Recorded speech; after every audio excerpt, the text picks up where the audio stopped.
All right, Retsyn, let's talk a little bit about your delivery from wind up. You've got yourself on the left side. You got Clemens on the right. You can kind of start to see we've already kind of rocked our step. We're starting to get to the post or balance point position. This is going to be frame one. All right, everything looks good, not a problem. Hands are in the center of the chest, maybe a little higher. I'd like to maybe have them a little lower, about right in the center of your chest, but not too big of an issue. We now get to a balance point.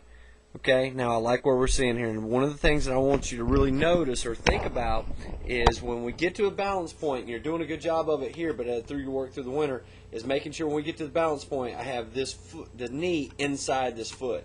Okay, now you got to keep in mind, Clemens on the right, he can get away with a few more things we can't, but the thing you want to keep in mind is if I get my knee inside this foot, I'm loading my hips and kind of staying in a balanced, powerful position instead of letting that knee kind of swing back over in this area behind, or your foot rather, getting behind that knee. So we kind of look good there. Everything looks good. We go to frame three. Frame three, you're starting to break your hands. I like how you're breaking your hands down. You're getting your hands broken right. Again, staying very directional with the shoulders.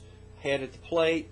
Looks pretty good there. Again, foot is still slightly outside the knee, which is good. It's keeping us in an athletic position and keeping our hips loaded. We get to frame four. Now on frame four, you can see how you started to kind of break your hands here. And let's move you guys over so we can kind of keep you on the screen. Now right here is what I'm looking at is you can see yourself as well as Clemens on the right side, how everything is equal and opposite. And what I mean by equal and opposite, you're closed on your front side, you're a little behind you here, but if you were to take your body and cut it in half, say if we cut it in half on this plane, then you would be able to fold that over on one another, and that's equal and opposite. From that standpoint, that looks very, very good. This glove side, I would like for you to watch Clemens' glove side when he starts to move forward, and let's progress about 2 frames and get that front foot down. And let's look. Now when we get there, okay, we get there right there. Okay, now both of you guys get your front side down. Now here's where it starts to get a little bit. Start to see this kind of arch in your back right here, and you start to kind of lean back. Now I don't mind you leaning back, but if we're going to lean back, then we need to maintain that same posture throughout the entire delivery. What you show me, you look to be more of what we call a posture one, meaning more upright, shoulders level, eyes levered to the plate. Now Clemens is not. He's got a little bit of a backward lean when he does, and you can see he has a little bit of a backward lean in that. If we're going to, and again, if that's the posture we're going to have, I have no problem with that, but we have to maintain that same posture throughout the delivery. One of the things I want you to see here is kind of what Clemens, now this front foot's down, and let's watch as we move forward. I'm going to circle your glove and his glove, and then as we start to move forward, once we get to foot down, your glove and his glove are going to get in there. Okay, now when we get to release point, let's back you up. I moved too fast.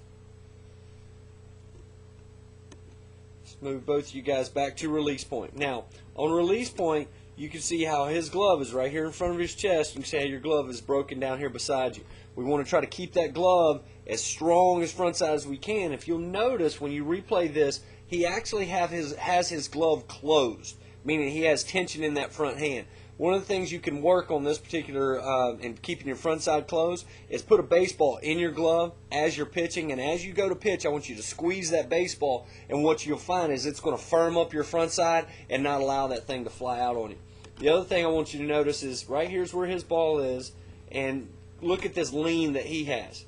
Now I go from your body, from your ball through your torso, and I'm at this. See how it's much more vertical? He's really creating extension to the plate, and I can see that you don't have enough extension to the plate, because right back here on your left foot, you can see where your foot's actually off the ground. That's not a bad thing, but instead of it looks to me as if everything, our emphasis in our throwing motion is actually going up, where I would rather it be more at an angle here going towards the catcher. So that way, instead of going up, we're thinking more linearly as far as our direction down the hill and everything reaching out front and creating extension to the plate.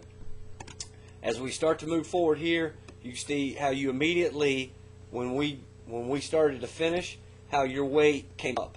So when I go from frame 6 to frame 7, see how everything's going up? Everything's going up, and now you're out of the screen. But when we go 6 and we roll forward how everything is going up. When we finish, we actually should be decelerating down the hill, and you can see on the right side how Clemens is definitely decelerating down, head out front, and you can actually see his nose, while he's still looking at home plate, is actually in front of his front toe with full extension and full deceleration of that right arm. Hopefully that helps, buddy, and we can talk more about it when you come down. Thanks.